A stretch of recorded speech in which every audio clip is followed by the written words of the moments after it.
Hey guys, this is Arjun Suri और आज की वीडियो में हम बात करेंगे यार एक नए डेटा स्ट्रक्चर के बारे में जो है क्या क्यू डेटा स्ट्रक्चर। ओके, तो यार अभी तक हमने स्टैक और लिंक लिस्ट की बात की है, तो जो स्टैक डेटा स्ट्रक्चर है उसको अभी हम यहीं पे पॉज करेंगे यार। तो उसके आप अलग अलग क्वेश्चंस वगैरह प्रैक्टिस कर सकते हो अगर आप करना चाहो तो। बाकी जब हमारी पूरी सीरीज कंप्लीट हो जाएगी, सारे डेटा स्ट्रक्चर कवर हो जाएंगे, तो हम सारे ओवरऑल क्वेश्चंस प्रैक्टिस करेंगे, तो उसमें बाकी सारी चीज़ें कवर हो रही होंगी। ओके, तो अभी अपन यार क्यू डेटा स्ट्रक्चर के बारे में बात करने वाले हैं। तो यार ये जो क्यू डेटा स्ट्रक्चर है, इसका मैं पहले आपको इस वीडियो में बेसिक आइडिया देने वाला हूँ कि यार क्यू को हम यूज़ क्यों करते हैं, उसके कितने टाइप्स होते हैं और मतलब है क्या क्यू डेटा स्ट्रक्चर। ठीक है, तो ये थोड़ी वीडियो थ्योरेटिकल होने वाली है। इसके बाद वाली वीडियो में यार अपन क्यू डेटा स्ट्रक्चर को इम्प्लीमेंट करना सीख लेंगे कि कैसे अपन इसको बना सकते हैं। तो बेसिकली दो तरीके होते हैं, या तो आप लिंक लिस्ट से क्यू बना सकते हो या फिर आप एरे से बना सकते हो। ठीक है, तो यार जितने भी डेटा स्ट्रक्चर है ना वो अपन लिंक लिस्ट से इम्प्लीमेंट कर सकते हैं। ओके, या मोस्टली एरे से भी इम्प्लीमेंट हो जाएंगे। तो तभी अपन लिंक लिस्ट और एरे जो होते हैं वो सबसे पहले पढ़ते हैं, क्योंकि ये बिल्डिंग ब्लॉक्स होते हैं डेटा स्ट्रक्चर के। ओके, तो वो बिल्कुल बेसिक्स है। उसके बाद फिर बाकी सारे डेटा स्ट्रक्चर, इसके बाद ट्रीज, हीप्स एंड ऑल, वो सब इनसे रिलेट करके इनके ऊपर बिल्ड होते जाएंगे। ठीक है, तो धीरे धीरे कॉम्प्लेक्सिटी बढ़ती जाएगी। तो अपन देखते हैं यार इसको। तो क्यू डेटा स्ट्रक्चर की जब अपन बात करते हैं तो होता क्या है क्यू डेटा स्ट्रक्चर? कुछ नहीं होता यार, जो नॉर्मल अपन इंग्लिश में क्यू बोलते हैं, क्यू क्या होती है? लाइन होती है। ठीक है, ये एक लाइन है, यहाँ पे लोग खड़े हुए हैं। तो जैसे अपन किसी भी काउंटर पे जाते हैं, ठीक है, कोई टिकट लेने जाते हैं, तो वहाँ पे एक लाइन लगी रहती है, वहाँ पे लोग आते हैं। तो सबसे आगे जो रहता है उसको पहले सर्विस मिलती है, तो वो अपना काम वाम करके निकल जाता है। उसके बाद फिर अगला आता है, उसके बाद फिर अगला आता है। तो ऐसे ही बिल्कुल एग्जैक्टली ऐसे ही क्यू डेटा स्ट्रक्चर भी काम करता है। ठीक है, तो जो भी डेटा एलिमेंट सबसे पहले इसके अंदर एंटर हुआ है, मतलब कि जो भी क्यू में सबसे पहले लगेगा उसको सर्विस मिलेगी, ये ऑब्वियस सी बात है। ठीक है, तो इसको सबसे पहले सर्विस मिलने वाली है, उसके बाद इसको, उसके बाद इसको, उसके बाद फिर इसको।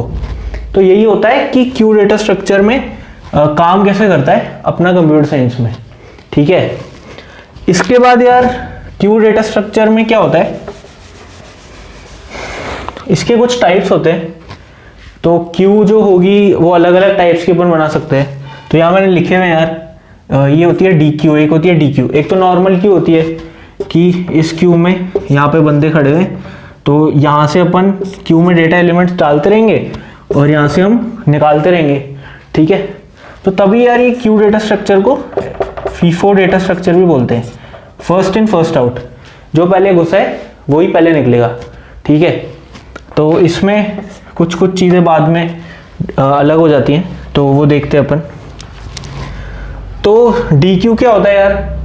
डी क्यू होता है डबली एंडेड क्यू। भैया आप डबली एंडेड क्यू क्या है? डबली एंडेड क्यू कुछ नहीं है यार, नाम ही बता रहा है। ये क्यू है, उसका एक ये एंड है, उसका एक ये एंड है। ठीक है, तो डबली एंडेड क्यू क्या होगी कि इस एंड से आप डेटा डाल भी सकते हो अंदर और निकाल भी सकते हो। सेम टू सेम इस एंड से अंदर डाल भी सकते हो डेटा और निकाल भी सकते हो। ठीक है, तो ये है यार डबली एंडेड क्यू। दो एंड्स है इसके, यहाँ से अपन डेटा कैसे भी मैनिपुलेट कर सकते हैं। ओके, उसके बाद क्या आता है यार? उसके बाद है प्रायोरिटी क्यू। प्रायोरिटी क्यू कुछ नहीं होता। तो जैसे सपोज करो एक अपने पास क्यू है, उसके अंदर ये डेटा एलिमेंट्स पड़े मेरे पास। ठीक है, तो प्रायोरिटी क्यू क्या करेगी कि इन हर डेटा एलिमेंट्स की ना एक फील्ड होगी अलग से इसमें, जिसको अपन प्रायोरिटी बोलेंगे। सपोज करो इसकी 2 प्रायोरिटी, इसकी 3 है, इसकी 4 है, ठीक है, इसकी 1 है ना। और सपोज करो कि यहाँ से, मतलब यहाँ पे हमने इसको एंटर किया था डेटा और यहाँ से हम निकाल रहे हैं। ठीक है, यहाँ से इन है, यहाँ से आउट है। तो अब सबसे पहले सपोज करो 1 अगर सबसे ज़्यादा प्रायोरिटी पे है, ठीक है, मतलब कि lower the number higher the priority, तो उस केस में कोई एक एल्गोरिथम चलेगी, वो देखेगी कि प्रायोरिटी इसकी ज़्यादा है, 1 की ज़्यादा है, तो इसको अपन सबसे पहले प्रोसेस करेंगे।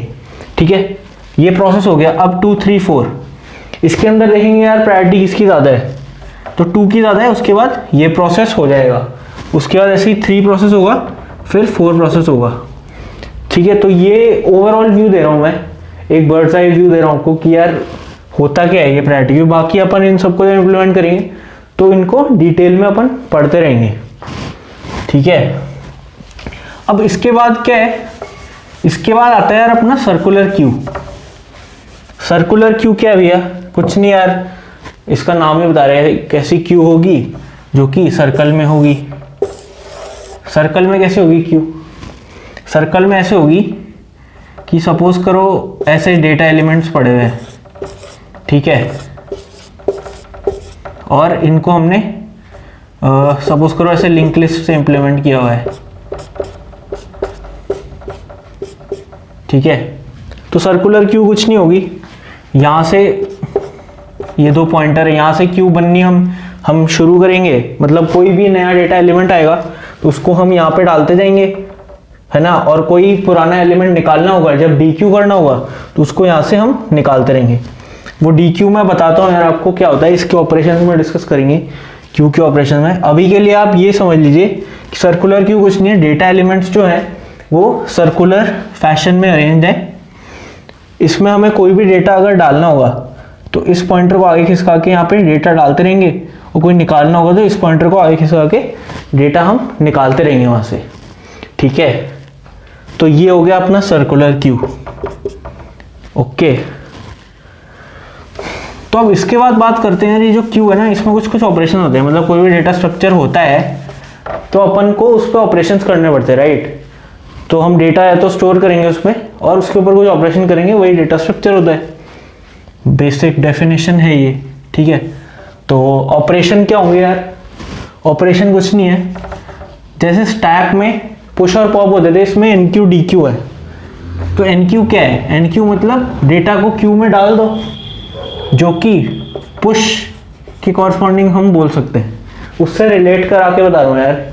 तो अपन ने जो स्टैक, अगर आपने नहीं देखे तो आप स्टैक के वीडियोस देख सकते हो, तो उसमें हमने कुछ क्वेश्चंस भी करे, तो वहाँ पे पुश पॉप लिखते थे हम, यहाँ पे हम एनक्यू डीक्यू लिखेंगे। डीक्यू क्या है, डीक्यू मतलब क्यू में से डेटा हमने निकाल लिया।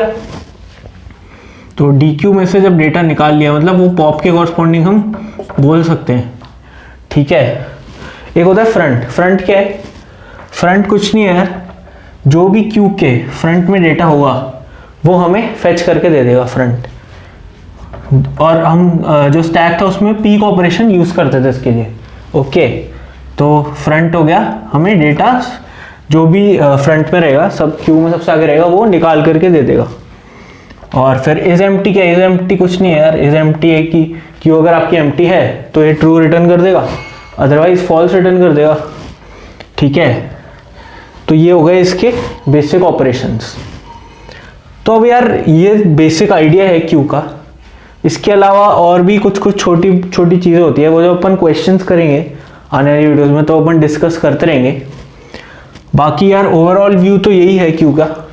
ठीक है, इसके अलावा यार मैं आपको इस वीडियो में एक थोड़ी सी फील देता हूँ कि अपन इम्प्लीमेंट कैसे करेंगे क्यू को।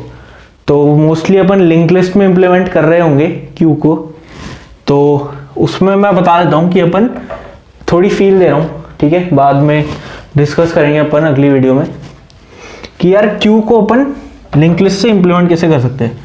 तो लिंक लिस्ट में क्या होता था, ऐसे अपने बिल्डिंग ब्लॉक्स लगते रहते थे, ये हेड होता था, राइट, यही थी ना लिंक लिस्ट। इसके अंदर यहाँ पे मतलब ये डेटा होता था और ये पॉइंटर होता था, ऐसे ही आगे जाएगा, ये ऐसे ही आगे जाएगा। ठीक है, तो ये लिंक लिस्ट होती थी। अब इसमें अपन क्या करेंगे यार, अपन लिंक लिस्ट से ही क्यू को इम्प्लीमेंट कर रहे होंगे, तो उसमें बहुत आसान होता है यार, कुछ भी नहीं करना होता।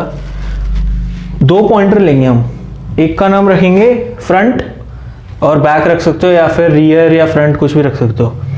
तो हर जगह आपको रियर और फ्रंट मिल जाएगा, तो रियर और फ्रंट से मैं समझा देता हूँ। जैसे सपोज करो यार कि ये है पॉइंटर, ये रियर पॉइंटर है और ये फ्रंट पॉइंटर है, ठीक है। तो अब होगा क्या, सबसे पहले तो यार जब ये दोनों पॉइंटर खाली होंगे मतलब नल होंगे, तब तो अपनी जो क्यू है वो एम्प्टी है, ठीक है। अब देखो, अब जैसे ही कोई नया डेटा एलिमेंट आया, ठीक है, उसको अपन ने नोड में डाला और जैसे ही वो आ गया अपने पास इससे जुड़ने के लिए, उसके बाद अपन क्या करेंगे, कुछ नहीं करेंगे, जो रियर होगा ना उसका नेक्स्ट तो उसको पॉइंट करा देंगे और फ्रंट को आगे खिसका देंगे। मतलब सपोज करो कि ये 2 आया, ये एक नोड में बन गया, अब इसको आगे जोड़ना है, ठीक है, इसको आगे जोड़ना है, थोड़ा इसका फील दे रहा हूं मैं, आगे जोड़ना है। तो ये बोलेगा ठीक ओके, तो ये इससे जुड़ेगा और फ्रंट को अपन आगे खिसका देंगे, तो ये फ्रंट हो जाएगा, ठीक है, ये फ्रंट हो गया। अब सपोज करो 3 आया, 3 बोलता है कि मेरे को इसके आगे जोड़ना है, ठीक है, तो इसको मतलब फ्रंट जो रहेगा इसका डेटा, इसका नेक्स्ट इसको पॉइंट करने लगेगा, फ्रंट आगे खिसक जाएगा, ये फ्रंट हो गया, ठीक है। तो अब देखो ना, यहाँ से आप फ्रंट अगर मांगोगे कि मेरे को फ्रंट वाला एलिमेंट फेच करा के दो, तो वो ये रिटर्न करा रहा होगा, ठीक है। इज एम्प्टी तो मैंने आपको बता ही दिया कि जब ये दोनों नल होंगे तो इज एम्प्टी होना ही है। अब देखो, तो ये ऑपरेशन हो क्या रहे हैं, अब जैसे 4 आया, 4 बोलता मेरे को इसके आगे जोड़ना है, तो ओके, ये यहाँ गया और ये फ्रंट आ गया, ठीक है। तो ये रियर है, ये फ्रंट है, तो ऐसे ही चलता रहेगा। तो ये ऑपरेशन हो क्या रहे, हम किसी एक लिंक लिस्ट में एलिमेंट्स डाल रहे हैं ना, तो इसको अपन बोलेंगे क्या हो रहा है, ये एनक्यू हो रहा है, क्यू में कोई भी डेटा क्यू में एनक्यू हो रहा है। एक तरह से आप ऐसे समझ लो कि पुश हो रहा है ना, पुश होता था ना स्टैक में डेटा, वैसे इसमें एनक्यू हो रहा है, तो ऐसे फ्रंट में लगता रहेगा। अब इसमें सपोज करो डीक्यू करना है हमें, ठीक है, डीक्यू कैसे करेंगे, तो जो पहले गया था वही पहले बाहर आएगा। तो सबसे पहले ये वाला था, तो मैंने बोला कि डीक्यू ऑपरेशन लगाया, तो डीक्यू में कुछ नहीं करना है यार, इस मेमोरी लोकेशन को अपन डिलीट कर देंगे और रियर को आगे खिसका देंगे, ये हो गया अपना क्या, डीक्यू, ठीक है, ये रियर हो गया। अब देखो, अब क्या बोलते हैं भैया, अब फिर से डीक्यू कर दो, फिर से डीक्यू करना है, तो इस मेमोरी एलोकेशन को हटा देंगे और रियर को आगे खिसका देंगे, ये हो गया क्या, डीक्यू। फील ले पा रहे हो क्या बोल रहा हूं मैं, ठीक है। तो बाकी इसको अपन डिटेल में तो डिस्कस करेंगे ही अगली वीडियो में। तो ये थोड़ा सा मेरे को आपको बताना था यार कि क्या है क्यू, कैसे इम्प्लीमेंट करेंगे वो अपन देखेंगे अगली वीडियो में। तब तक के लिए आपको बताइए क्या करना है, मज़े मारो।